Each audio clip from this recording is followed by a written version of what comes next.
This is a interesting question.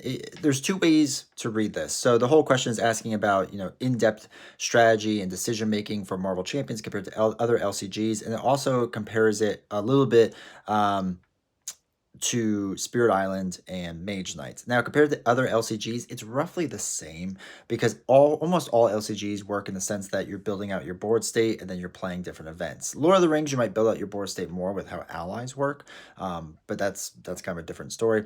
Compared to also like Ashes Reborn, which I would also consider an LCG, even though it's from a different company. Ashes is a little more strategic and in-depth and long-term, but because you're drawing a new hand every single round in Marvel Champions or Arkham Horror or Lord of the Rings, the strategy can only go as far as what your card knowledge is, right? Like it won't go all the way. Compared to Ashes, you do so many rounds with the same cards in hand, that's a bit different.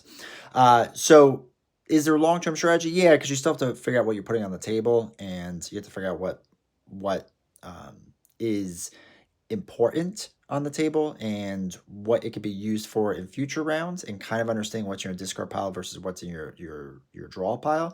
But because you're drawing your hand, it's still somewhat limited.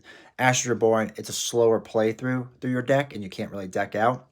So there's a little bit more in-depth strategy there. If you compare it to like Spirit Island or Mage Knight, I think those two games in particular do a fantastic job of kind of giving you all the information ahead of time. So you're really strategizing, and there's a lot less randomness, is what I guess I should really say with that.